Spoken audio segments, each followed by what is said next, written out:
Hello, my name is Yoriana Quinones. I am doing my presentation on teen pregnancy.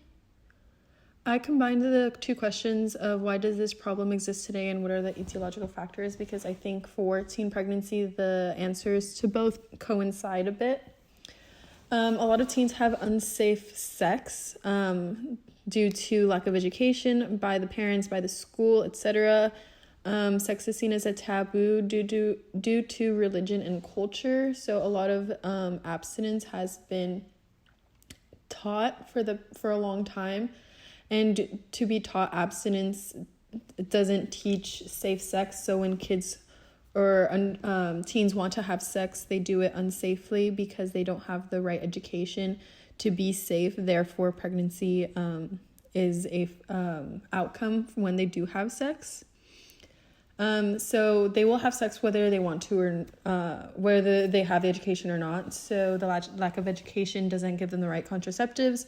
And also, if they are educated correctly on contraceptives, the price of birth control for women can be very high. And a lot of teens may not have jobs and don't have the funds for contraceptives, or they might not have the approval by their parents and therefore not buy contraceptives due to them being scared of being caught with the contraceptives, and all that therefore becoming pregnant from having sex. Question number 2, how did this happen? Teen pregnancy has always been around since colonial times, for example, in the United States. But in the United States, it became a problem during the 1960s because it became socially unacceptable. It was not seen as a problem before then, but for social problems, there is a view that changes throughout time depending on the mindset that society is in. So people started to believe that being young and being pregnant was not okay.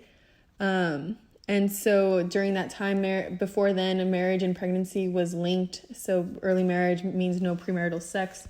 So teens were having sex either way, and they would just be pregnant and married when they were young.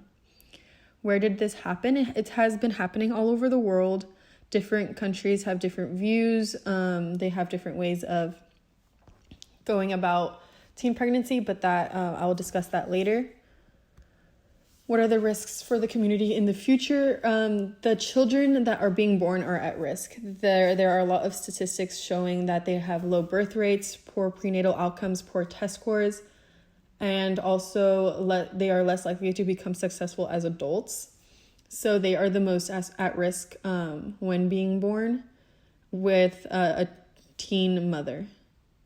So ending teen pregnancy, the policies that have been in place have been abstinence-only education in a lot of schools, and this has been proven to not be effective. Another way is community-wide interventions, which has been effective, which gives sex education, family clinics, and the CDC has also provided 13 community-wide coalition partnerships, which gives more information about sex education. And for different countries, the Dutch/Scandinavian people have given sex education programs and also family planning clinics run by nurse midwives, which is similar to the community-wide preventions here in the US. And Switzerland has the lowest teen pregnancy rates, and they have emergency contraceptives available for teens, and they are easily accessible for them if need so. Teen pregnancy in the future, there needs to be more education, more sex education in schools, and also more accessible contraceptives.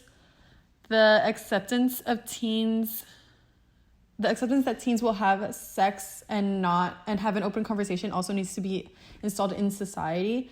Instead of making it taboo and not talking about it, it is important to talk about it so that everyone can be safe. And in my opinion, I think society needs to see it as a normal thing and something that will happen.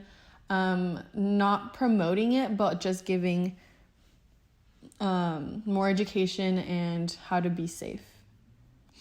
And these are all my sources that I used.